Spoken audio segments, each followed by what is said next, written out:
Hey, I'm going to read from John Eldredge's book, Wild at Heart. I'm going to be on page 99, chapter 6, The Father's Voice. Now, no man for any considerable period of time can wear one face to himself and another to the multitude without finally getting bewildered as to which may be the truth. Nathaniel Hawthorne. Esse quam verdere, to be rather than to appear. Who can give a man this, his own name, George MacDonald? Alright, page 100. This is going to get deep, I can tell. Alright. Summers in the eastern Oregon sagebrush are hot, dry, and dusty. When the sun was high, the temperature could soar into the 90s, so whenever possible, we saved most of the hard labor on the ranch for the early morning or late afternoon and evening, when the cool air drifted up from the river valley below. Sometimes we fixed irrigation ditches during the heat of the day, which for me was a great excuse to get really wet. I'd tromp along in the ditch, letting the warm, muddy water soak my jeans, but most of the time we'd head back to the ranch house for a glass of iced tea. Pop loved his tea sweetened with a healthy dose of sugar, the way they drank it in the South.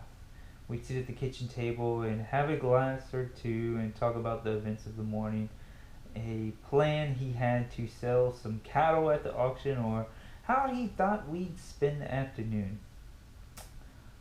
One day, late in the summer of my 13th year, Pop and I had just come in for our ritual when he stood up and walked over to the window.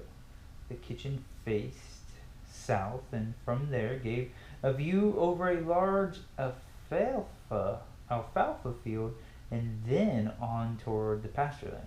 Like most ranchers, Pop grew his own hay to provide feed for cattle and horses he kept over the winter. I joined him at the window and saw that a steer had gotten out of the range and into the alfalfa. I remembered my grandfather telling me that it's dangerous for a cow to stuff itself on fresh alfalfa. It expands in their stomach like rising bread and could rupture one of their four chambers.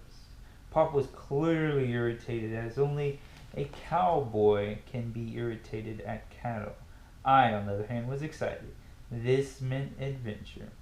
Go saddle up, Tony, and get that steer, he said, sitting back in his chair and kicking his boots up on the one in front of him. His demeanor made it clear that he was not going with me. He was, in fact, not going anywhere. As he poured himself another glass of tea, my mind raced through the implications of what he'd said. It meant I first had to go catch Tony, the biggest horse on the ranch. I was scared of Tony, but we both knew he was the best cattle horse. I had to saddle him up by myself and ride out to get that steer, alone. Having processed this information, I realized I had been standing there for who knows how long, and it was time I got going. As I walked out the back porch toward the corral, I felt two things and felt them strongly: fear and honor. Most of our life-changing moments are realized as such later. I couldn't have told you why, but I knew I'd crossed a threshold in my life as a young man. Pop believed in me, and whatever he saw that I did not, the fact that he believed made me believe it too. I got the steer that day, and a whole lot more. Desperate for initiation, page 101. A man needs to know his name. He needs to know he's got what it takes. And I don't mean know in the modernistic, rationalistic sense. I don't mean that the thought has passed through your cerebral cortex and you've given it intellectual assent, the way you know about the Battle of Waterloo or the ozone layer, the way most men know God or the truths of Christianity. I mean a deep knowing, the kind of knowing that comes when you have been there, entered in, experienced firsthand in an unforgettable way. The way Adam knew his wife and she gave birth to a child. Adam didn't know about Eve. He He knew her intimately, though through flesh and blood experience at a very deep level. There's knowledge about and knowledge of. When it comes to our question, we need to we need the latter. In the movie Gladiator, set in the 2nd century AD, the hero is a warrior from Spain called Maximus. He is the commander of the Roman armies, a general loved by his men and by the aging emperor Marcus Aurelius.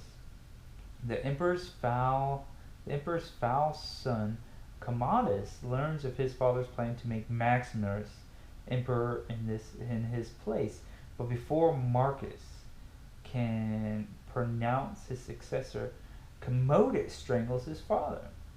He sentences Maximus to immediate execution and his wife and son to crucifixion and burning. Maximus escapes, but too late to save his family. Captured by slave traders, he is sold as a gladiator. That fate is normally a death sentence, but this is Maximus, a valiant fighter. He more than survives. He becomes a champion. Ultimately, he is taken to Rome to perform in the Colosseum before the Emperor Commodus, who of course believes that Maximus is long dead.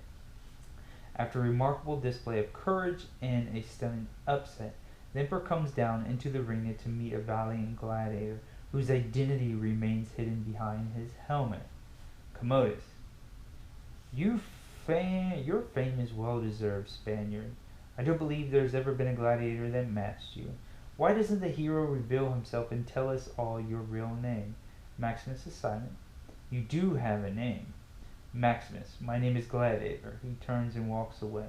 Commodus: how dare you show your back to me, slave? You remove your helmet and tell me your name. Maximus: slowly, very slowly, he lifts his helmet and turns to face his enemy. My name is Maximus Decimus Meridius, commander of the armies of the north, general of the Felix legions, loyal servant to the true emperor Marcus Aurelius, father to a murdered son, husband to a murdered wife, and I will have my vengeance in this life or in the next.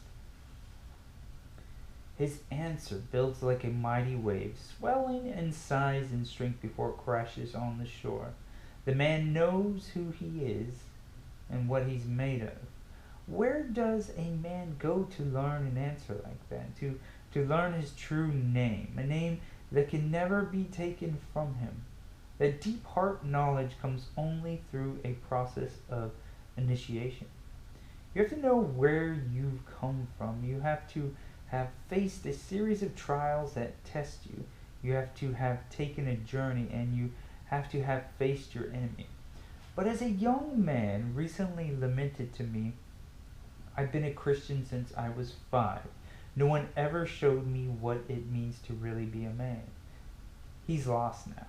He moved across the country to be with his girlfriend, but she's dumped him because he doesn't know who he is and what he's here for.